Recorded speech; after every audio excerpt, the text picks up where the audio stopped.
Assalamualaikum warahmatullahi wabarakatuh. Hai teman-teman, saya Iza Amalia dari Program Studi Sastra Inggris semester 6 UIN Sunan Ampel, Surabaya. Di sini saya akan menjelaskan mengenai mukjizat Al-Quran beserta aspek-aspeknya. Oke, kita langsung aja. Nah, sebelumnya apa sih mukjizat itu? Secara bahasa, dalam Kamus Besar Bahasa Indonesia dijelaskan bahwa kata mukjizat diartikan sebagai kejadian atau peristiwa yang sukar dijangkau oleh kemampuan akal manusia. Kata mukjizat diambil dari bahasa Arab a'jaza yang berarti melemahkan atau menjadikan tidak mampu. Oke, itu secara bahasa. Sedangkan secara istilah, mukjizat adalah sebuah peristiwa, urusan atau perkara yang luar biasa yang dibarengi dengan tantangan dan tidak bisa dikalahkan. Nah, sekarang kita langsung aja ke Al-Quran sebagai mukjizat Nabi Muhammad SAW. Allah Subhanahu wa Ta'ala mengistimewakan Nabi kita, Nabi Muhammad SAW, dengan bekal mukjizat yang luar biasa, yaitu Al-Quran.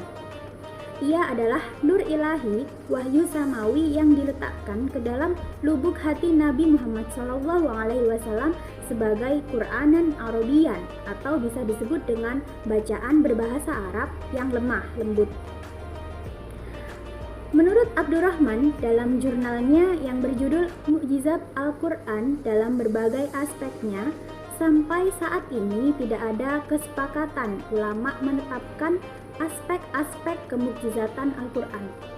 Namun demikian, aspek-aspek kemukjizatan Al-Quran dapat diklasifikasikan ke dalam 3 aspek. Yang pertama yaitu aspek bahasa.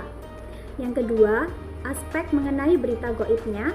Yang ketiga yaitu aspek isyarat ilmiah. Oke, langsung aja kita bahas ketiga aspek tersebut. Yang pertama yaitu aspek kebahasaan. Gaya bahasa yang digunakan dalam Al-Quran berbeda dengan gaya bahasa yang digunakan oleh orang-orang Arab. Gaya bahasa Al-Quran membuat orang Arab pada saat itu kagum dan terpesona.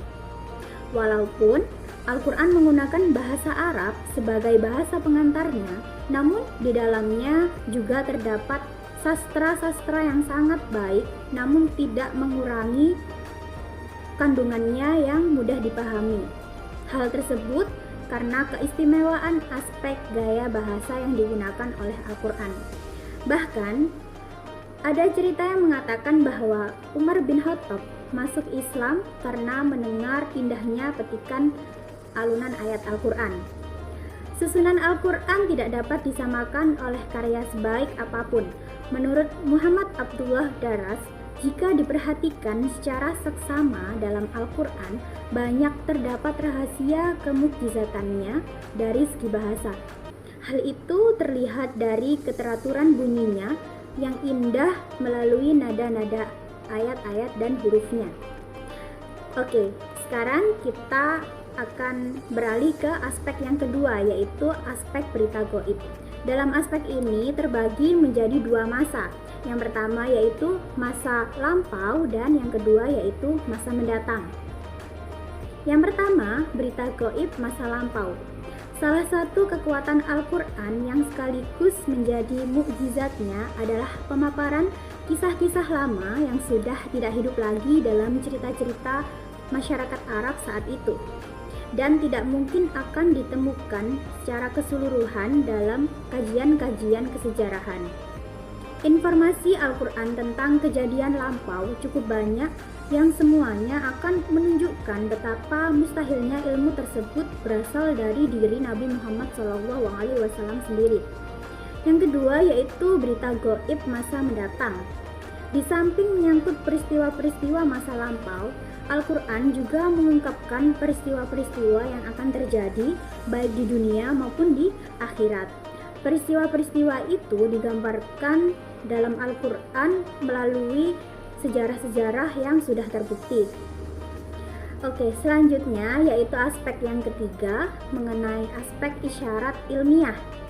Aspek lain dalam kemukjizatan Al-Quran adalah banyaknya isyarat ilmiah yang ditemukan di dalamnya yang kesemuanya belum diketahui manusia pada abad-abad bahkan tahun-tahun terakhir ini.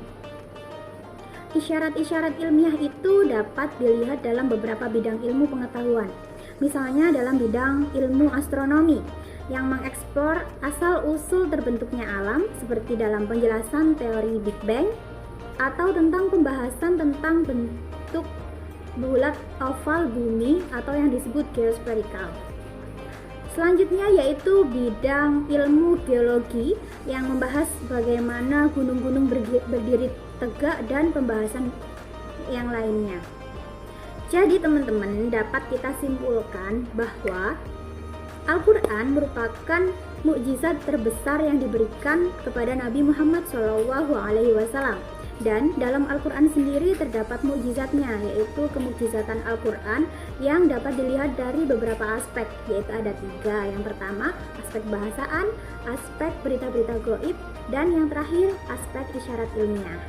Nah, sekian penjelasan mengenai kemukjizatan Al-Quran kali ini. Semoga bisa bermanfaat untuk kita semua. Semoga kita bisa bertemu di lain kesempatan dengan pembahasan yang lebih menarik lainnya.